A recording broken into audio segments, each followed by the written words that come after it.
2시간 전에 마감한 트레이더가 생생하게 전하는 글로벌 마켓 리뷰 델타원입니다. 우리 증시는 갭 다운 후 하루 종일 제자리에서 움직였고 해외 시장은 유럽 중심으로 급락이 나왔습니다. 무엇보다도 금과 기름값이 폭등을 했는데요. 이거 전쟁 리스크 회피일까요? 나스닥도 15,480포인트를 고가 돌파하려고 힘을 쓰던 것이 이틀 전인데 순식간에 15,000포인트 초반까지 내려왔어요. 시장 끝난 것일까요? 델 스퀴즈, 델 커버링? 아유, 그런 말 마시고요. 시장이 맥 짚어보도록 하겠습니다. 먼저 아시아 세션 갑니다. 우리 증시는 갭 다운 출발 후 작은 반등이 나왔을 뿐 하루 종일 횡보하다가 오후 들어서 약간 밀렸는데 재미없는 시장이라고 그냥 아무런 의미 없는 하루였다라고 하기에는 특이한 점들이 몇 가지가 있었어요. 우선 선물 미결제 약정이 오늘도 무려 3,151계약이나 감소를 했죠. 게다가 오전장 보통 개장하고 나서 1시간 정도는 일중 매매자들이 들어오면서 선물 미결제 약정이 증가하는 편인데 오늘은 그마저도 한 2,000계약도 안 늘어났어요. 옵션 만기 날 그 프랍 트레이더들은 장 마감하고 코가 비뚤어지도록 술을 마시고 그 다음날 출근을 안 해도 아무도 뭐라고 안 하죠. 이거 10년 전 이야기일 수 있어요. 근데 여하튼 금요일은 트레이더들이 다들 출근을 안 한 건가 싶을 정도로 시장이 조용했습니다. 그런데 이 정도로 선물 미결제 약정이 줄었다는 것은 지난 9월 중순에 시작된 숏배팅을 한 쪽에서 막대한 수익을 내고는 포지션을 상당량 줄였다라는 의미인데 여전히 일반 계약은 수익 상태로 포지션을 풀지 않고 있어요. 이게 향후 방향이 하락 지속이 될지 바닥 형성 후 급반등이 될지는 모르겠으나 여전히 방향성이 승자는 하방 포지션이지 이번 옵션 만기주에 급반등 좀 했다고 또는 콜옵션에서 대박이 났다고 상승 전환된 것은 아니라는 것입니다. 또 특이한 점으로는 외국인들이 극외가격 옵션 매수입니다. 과거 시황에서도 여러 차례 다뤘던 것인데 외국인들은 매 월물이 시작되면 5% 바깥이 극외가격 옵션을 대량 매수하곤 해요. 몇만 개씩 샀죠. 그리고 그동안에는 이 풋옵션 위주로 매수를 했는데 이번에도 풋옵션 매수를 대량 했지만 콜옵션 매수도 적잖이 했어요. 그래서 이제는 위아래 모두 방향성 보험을 들고 있는 게 아닌가 싶기도 해요. 그러나 그 외에는 그동안 이 흐름에서 크게 벗어나지 않은 외국인이 현물 매도가 또 1,500억 나오고 또 선물 매도도 이 좁은 일중 흐름 중에서도 1,900억 나오는 등 하방 추세에 대한 흐름은 이어졌다라고 할 수 있겠어요. 그나마 다행인 것은 어제까지는 콜옵션 고평가로 콜 클래스에서 높은 델타 값이 외가격 미결이 증가했다면 오늘은 지수 갭다운이 나오니까 풋 클래스에서 높은 델타 값이 외가격 미결이 증가했죠. 그래서 상방도 하방도 어느 정도 막아둔 그런 흐름이 나왔다라고 봐요. 아직은 월물 초이기 때문에 새롭게 방향성이 설정되기까지는 이 빌드업 과정이 더 필요할 것 같은데요. 방금 마감한 해외 시장이 변동성이 크게 상승했죠. 그래서 우리 시장도 일방적 하락도 일방적 상승도 나오기 어렵다라고 봐요. 그래서 320에서 332 구간을 벗어날 때까지는 계속 보수적인 관점을 유지하고자 합니다. 이제 유럽 세션 넘어갈게요.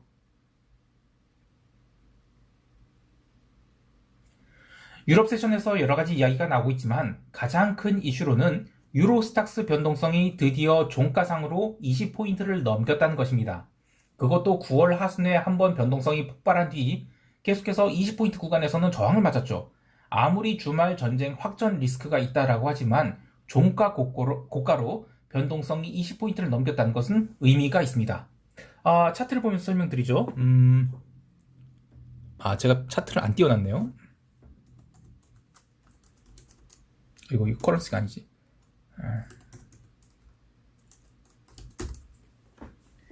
이게 이제 유로스탁스 변동성 지수인데 이 20포인트를 장대 양봉으로 처음으로 넘긴 거예요. 그 전까지는 장대 양봉이 안 나왔죠. 그래서 그 유로스탁스 지수의 하락폭에 비해서는 변동성이 좀 많이 과하게 올랐다라고 볼 수 있겠지만 어쨌든 이 굉장히 중요한 200일 이평선들을 계속해서 위로 올리고 있다는 것은 변동성이 한 번 더 터질 수 있겠다.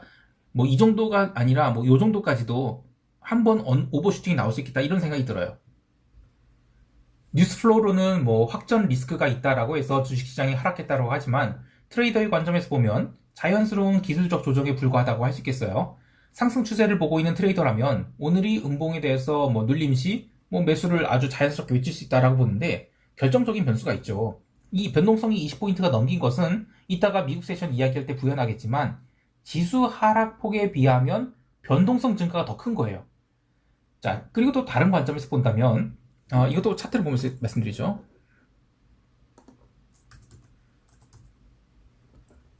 이거죠. 이거는 유로스탁스 50 지수인데, 이게 지금 200일선을 이렇게 터치를 하고, 터치가 아니라 이제 올라갔다가 지금 꺾여버린 거예요. 이거 유로스탁스 500, 50인데, 그 600 지수로 보면 더 확실하게 꺾인 걸 알 수 있어요. 그래서 어쨌든 이게 지금 뭐 여기서 뭐 갭으로 나오면 이렇게 나오겠지만 갭으로 안 나온다 하더라도 갭으로 안 나오면 좀 더 반등은 나올 수 있을 거예요. 그러나 이미 시장은 꺾였을 가능성이 높다 이렇게 보고 있습니다. 그리고 이제 만약에 월요일에 갭다운이 아주 크게 나온다 그러면 여기서 출발할 수도 있어요. 그러면 여기서 얼마나 오래 버티느냐가 문제겠지만 여기서 여기까지 내려오게 되면 시장은 전체 이평선들을 빠르게 끌고 내려가는 그런 하락이 나올 수 있는 거죠. 그래서 이번 그 금요일이 음봉 하나 나온 것은 단순한 이 상승 추세, 여기서 이렇게 쭉 올라가는 상승 추세냐, 이거 그 추세 전에 그 눌림이냐 이렇게 볼 수도 있지만 아니면 급한 하락세의 출발 자리라 이렇게 볼 수 있는 굉장히 중요한 갈림길입니다. 그래서 저는 변동성이 좀 더 오른 게 아닌가 싶어요. 채권 시장도 마찬가지인데요. 장기 채권이 크게 올랐죠. 근데 이것을 가지고 온전히 전쟁 리스크 때문에 채권 가격이 올랐다라고 볼 수 없어요. 사실 전쟁 리스크가 발생하면 단기 채권을 사야지 장기 채권을 왜 삽니까? 아니 저는 시황에서 단기채, 장기채 구분 안 하고 뭐 전쟁 우려로 뭐 채권 가격이 올라갔습니다. 뭐 그러니까 금리가 내려갔습니다. 이러면 전 넌센스라고 봐요.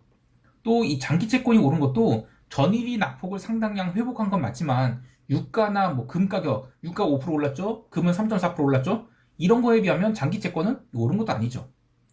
그래서 전일이 전쟁 리스크를 제대로 반영한 것은 금과 기름 정도로 보는데 금은 제가 여러 차례 시황에서 이야기했듯이 펀더멘털과는 거리가 있는 그냥 매수가 세면 올라가는 거고 매도가 세면 내려가는 겁니다.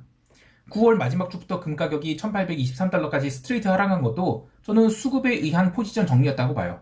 그리고 10월 6일에 급반전이 나온 뒤로 콜옵션 가격, 금 콜옵션이에요. 이게 조금씩 살아났죠.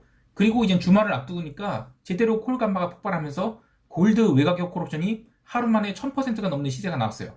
이거 한 10월 초에 그 비하면 옵션 가격이 콜옵션 가격, 금 이게 뭐 20배, 26배 이렇게 난 겁니다. 옵션 만기도 지금 2주 남았죠. 그래서 감마 스퀴즈가 나올 수 있는 좋은 상황이기 때문에 저는 골드가 이런 대폭발이 나온 게 아닌가 생각을 해요. 기름도 마찬가지죠. 기름은 다음 주가 옵션 만기인데 이 목요일에 원유 재고가 엄청 많이 나왔어요. 그래서 상승폭을 다 반납시키고 콜옵션을 와장창 죽여놨죠. 근데 그걸 아시아 세션 후반부터 땡긴 거예요. 그래서 기름도 콜감마가 터지면서 외가격 콜옵션은 기름 이 500%대의 시세가 종가 고가로 나버렸어요. 이 제정신이 박혀있는 트레이더라면 아무리 주말에 뭐 별다른 이슈가 없다 하더라도 그건 이제 뭐 지나서 없으면 이제 없는 거지. 만약에 주말에 뭐라도 생겨서 혹은 나중에는 그게 뭐 사소한 것으로 드러난다 하더라도 당장 월요일에 그 문제를 트레이더들이 확대 해석하거나 뭐 뉴스에서 너무 이제 겁을 주는 거예요. 그러면 월요일에 기름 쇼 스퀴즈 날 수 있죠. 그러면 기름 쇼 포지션은 깡통을 차고 또는 자신이 트레이딩 경력이 완전히 절단날 수 있어요. 그래서 뭐가 맞고 틀리고를 떠나서 쇼 포지션은 일단 자르는 게 맞죠. 그런 흐름으로 저는 유가가 종가 고가로 폭등하고 이거는 그러니까 펀더멘털과 관계없이 수급으로 올라간 것이다 이렇게 보고 있습니다. 자, 이런 흐름들은 미국 세션에서도 그대로 나타나는데요. 바로 미국 세션 넘어갈게요. 미국 지수 선물은 유럽 세션 개장과 함께 유럽 증시가 눌림이 나오자 나스닥 선물 위주로 줄줄 하락을 해서 본장 개장 전인 저녁 7시 30분에는 전일에 기록한 저점인 15,225포인트까지 하락하게 됩니다. 하지만 그 뒤로 자연스러운 반발 매수가 들어오게 되었고 나스닥은 본장 개장 무렵에는 강보합권까지 올라오게 됩니다. 그래서 뭐 그때까지는 그냥 기술적인 흐름이다라고 볼 수 있겠지만 문제는 본장 개장 이후의 흐름이죠. 본장 개장 후에 또 나스닥 선물은 닥치고 매수가 들어왔어요. 또 매니피션트 세븐들에 대해서 닥치고 매수가 들어왔는데 만약 상승장이라면 이번 주 주봉을 아주 깔끔하게 양봉을 뽑아주는 것이 맞죠. 하지만 금요일은 개장 전 호실적을 발표한 JP모건이 4%대 상승과 함께 은행주가 급등하고 기름 주식 오르면서 다우지수가 1% 가까이 급등을 했어요. 근데 나스닥은 그냥 제자리에서 빠지지 않는 수준에 불과했죠. 그리고 러셀은 또 눌림이 나왔습니다. 그래서 그 밤 11시까지만 해도 시장은 그냥 변동성도 죽고 또 지수도 잘 버티고 있어서 그냥 전형적인 재미없는 주말장이 된 것처럼 보였는데요. 근데 지금 밤 11시에 미시간대 소비자 심리지수가 크게 꺾이고 또 기대 인플레이션이 3.8% 급등이 나왔죠. 그러면서 버티던 나스닥이 부러지기 시작했어요. 그럼에도 불구하고 기술적인 지지선이 있었던 5일선에 내려갈 때까지는 굉장히 강력한 매수세가 받쳤어요. 그러니까 급락이 안 나왔거든요. 그러다가 그 밤 11시 50분부터 롱 포지션들이 포기를 하고 손절이 나가기 시작합니다. 그래서 그때부터 지수가 순식간에 15,200선까지 내려가게 돼요. 그리고 이후에 반등 시도가 나올 때마다 얻어맞기를 반복하면서 지수는 마이너스 1.4% 급락으로 마감하게 됩니다. 근데 어제 트레이딩을 하던 분들은 조금 이상한 것을 느끼셨을 것 같아요. 특히 퀀트 베이스 투자자 같은 분들이 그러셨을 것 같은데 어제 S&P 지수의 하락폭은 마이너스 1%가 안 됩니다. 하지만 빅스 지수는 무려 13.82%가 상승한 19.35포인트로 마감하게 됐죠. 타겟티드 볼 전략을 하는 분들이라면 이게 뭐지 하는 생각이 들었을 것 같아요. 저는 이게 최근에 발표되기 시작한 빅스 원데이의 활용법이 될 수 있다라고 보는데요. 보면서 말씀드리죠. 자, 이게 이제 빅스 원데이예요. 어제 이제 빅스 원데이는 본장 개장과 함께 빠르게 증가합니다. 보통 이제 개장과 함께 빠르게 증가하는 패턴은 별로 없어요. 본장 개장 때는 그 갭으로 나온 경우에는 변동성이 소멸을 해버립니다. 이런 식으로요. 그리고 얼마 안 오르죠. 근데 이때도 얼마 안 올랐고 이게 갭이었잖아요. 근데 어제는 그냥 바로 상승을 합니다. 좀 디테일하게 보죠. 이거 그 3일짜리로 보면 여기가 지금 23시 24분이잖아요. 그런데 그 전부터 변동성이 오른 거예요. 그리고 23시 한 50분 여긴가요? 여기죠? 아니네. 여기네. 그쵸. 예. 그래서 여기서부터 여기까지 변동성이 오른 것은 어쨌든 콜 매수자들이 엄청 많았다는 것입니다. 즉 최근에 그 시장이 계속 갭상승이 나오고 뭐 매일 양봉이 나왔잖아요. 그때마다 저는 이 제로 데이트 콜 옵션들 닥치고 콜 매수가 굉장히 많았기 때문에 시장이 받쳤다, 고가에서 받쳤다 이런 생각을 해요. 그 목요일도 마찬가지예요. 목요일도 그 새벽 1시, 2시죠. 이때가 2시인데 이때까지는 변동성이 안 올랐어요. 원데이는. 그만큼 콜옵션 매수가 많아서 시장을 받쳤다는 겁니다. 근데 이젠 어제 같은 경우에는 그 콜 매수자들이 시장을 받치다가 포기를 하니까 날아간 거예요. 자, 그리고 원데이가 지금 20.96으로 끝났거든요. 그런데 9데이는 18.76, 그리고 9데이는 5회 빠졌어요. 그리고 빅스 28일짜리죠. 이것도 오르긴 올랐는데 나중에 빠집니다. 근데 S&P는 종가 저가죠.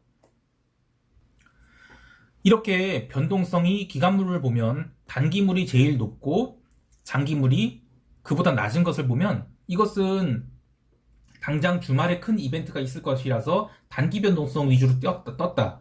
그리고 장기 변동성은 아직 제대로 폭발하지 않았다. 이렇게 볼 수도 있는 거예요. 물론 변동성 자체가 지금 19포인트까지 올라왔으면 많이 올라온 거죠. 그러나 리스크의 기간별 분포를 확인해보면 일단 당장 주말에 문제가 생겨서 월요일에 큰 갭이 나온다.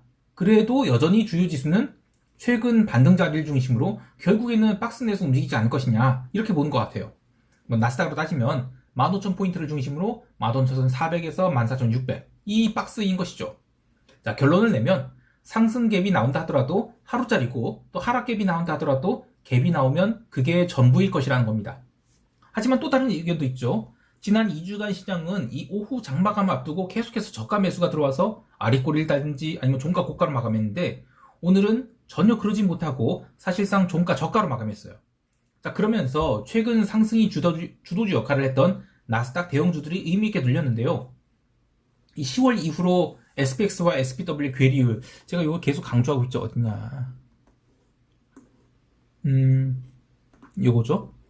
예, 요거를 보면 10월 이후로 그 하얀색 SPX가 더 강세였어요. 그러니까 대형주의 비중이 더 높은 거죠. 이게 더 강세를 보였는데 어제는 SPW가 덜 빠지고 SPX가 많이 빠졌어요.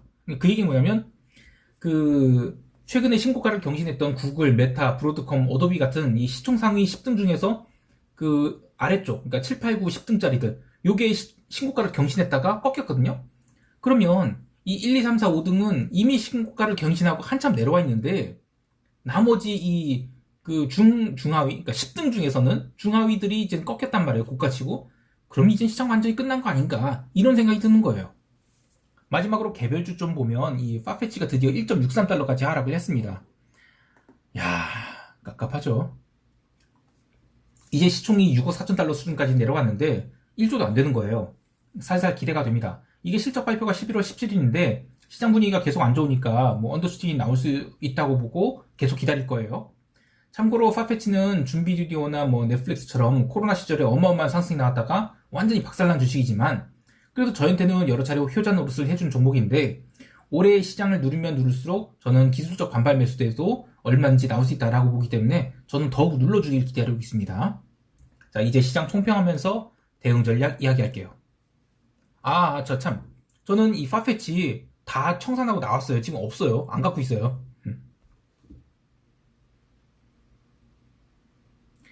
우리 시장은 야간 선물이 1.5포인트가량 하락했지만 해외 시장이 어떻게 움직이냐에 따라서 추가 하락폭이 더 남아있다라고 보는데 사실 해외 시장에 별다른 뉴스가 없을수록 시장은 갭 자체는 작더라도 아래로 더 밀릴 여지가 크다고 보고 있어요.